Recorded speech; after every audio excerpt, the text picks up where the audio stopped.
सीताराम गुणग्राम पुण्यारैण विहारिणो वंदे विशुद्ध विज्ञानो कवीश्वर कपीशुरो उद्भवस्ति संहार कारणीं क्लेशहारिणीं सर्वश्रेष्ठीं सीतां नत्वं राम वल्लभां यन्माया विश्ववर्तिमखिलं ब्रह्मादि देवासुरा यद सत्त्वादमृतैव भाति सकलं रज्जौ यथा हेर्ब्रह्मा करचरण कृतं वा काय जन्म कर्म जम्बा श्रवणनयन जम्बा मानसं वा पराधम बहितं वा श्रवण में तक्षमस्व। जय जय करुणाब्दे श्री महादेव शंभो। कन्या राशि वाले जातकों से मेरा विशेष अनुरोध है कि 12वें घर में 21 जनवरी को आपके मंगल आएंगे, तो कन्या राशि वालों के लिए धन हानि के योग हैं, ध्यान रखना। प्रारंभिक में कोई धन हानि हो सकती है आपको। कन्या राशि वालों, कोई कार्य आपका बिगड़ सकता है। क्यों? शनि जहां बैठे वो छठे भाव में होंगे। कोर्ट कचहरी या खेतों या फैक्ट्रियों अथवा परीक्षाओं के कारण कई भाग दौड़ आपके जीवन में हो सकती, व्यस्तताएं हो सकती हैं, मन पजल रह सकता है। बस फर्क इतना है कि पंचम भाव में आपकी मनोवृत्ति सकारात्मक ऊर्जा के साथ इन 3 महीनों तक खड़ी रहेगी। जनवरी, फरवरी, मार्च तक। अप्रैल, मई, जून ये भव्य समय रहेंगे।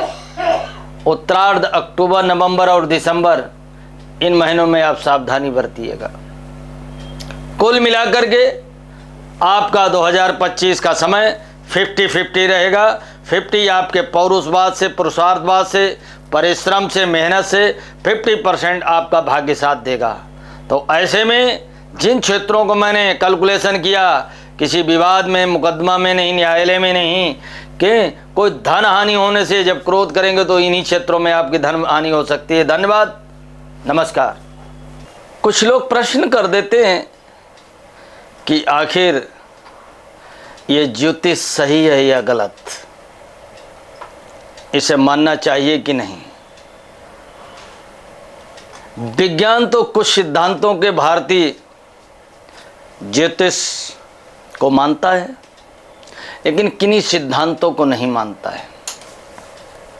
ज्योतिष यूरोप के सभी देश, अरब, मिस्र, बल्कि मिस्र की सभ्यता में भी ज्योतिष को माना जाता है। अरब मुस्लिम देशों में भी ज्योतिष की मान्यता 100% है। सबसे बड़ा ज्योतिषी चाइना का फेंग शुई, रोम का कीरो, यूनान का कीरो इत्यादि इत्यादि महान ज्योतिषी हुए हैं। ज्योतिष धर्म से परे होता है। मैंने पहले भी कहा, ज्योतिष की परिभाषा में मजहब नहीं आता, जाति नहीं आती, ऊंच नीच नहीं आता। ज्योतिष समस्त मानव जाति के लिए बना है, ऐसा नहीं। और ज्योतिष में अमीरी और गरीबी भी नहीं। हाँ, एक सिद्धांत है ज्योतिष का कि ज्योतिष जिसके पास कुछ भी नहीं, फक्कड़ है और योगी है, जिसने ईश्वर संसार को ब्रह्म सत्यम जगत मिथ्या, इस संसारिक छल प्रपंची माया से जो व्यक्ति दूर कंदराओं और गुफाओं में रह रहा है, हाँ ये तो है, उसे भी प्रभावित उसकी साधना के लिए करता है। कभी कभी तो साधक बन जाता है, कभी साधना उसकी पूरी नहीं होती है। कभी तो वो मोक्ष या स्वर्ग की प्राप्ति, भगवत प्राप्ति कर लेता है, लेकिन कभी नहीं भी। इसी प्रकार से ज्योतिष मानव मात्र के लिए जहाँ तक आपकी दृष्टि पड़ती है वहीं तक की सृष्टि है और प्रकृति के सभी स्वरूपों में समय का अपना एक सिद्धांत है। जहाँ गति है वहीं समय है, और जब समय छोटा पड़ जाता है और गति की स्पीड बढ़ जाती है तो वो दिव्यम ददात यानी लाइट की स्पीड या प्रकाश की गति कहलाती है। और प्रकाश की गति में जो व्यक्ति चलने लगता है फिर उसे समय की सीमाओं में नहीं बांधा जा सकता, समय छोटा पड़ जाता है। लेकिन इस भूतल पर रहने वाले प्राणियों के लिए गति को क्रॉस करना नामुमकिन है, अर्थात समय बड़ा पड़ जाता है, और जब समय बड़ा पड़ जाता है तो समय से आदमी बड़े परेशान हो जाता है।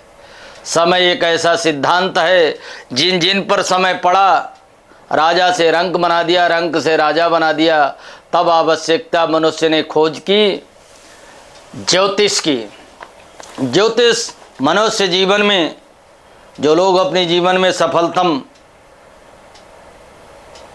कार्य में करने में सफल रहे हैं या महान बनने में सफल रहे, उसमें ज्योतिष का भी अपना सिद्धांत रहा। रावण से लेकर के, राम से लेकर के कृष्ण, गांधी और गौतम, ये सब लोग अपने जीवन में ज्योतिष के सिद्धांतों को पाते चले आ रहे हैं।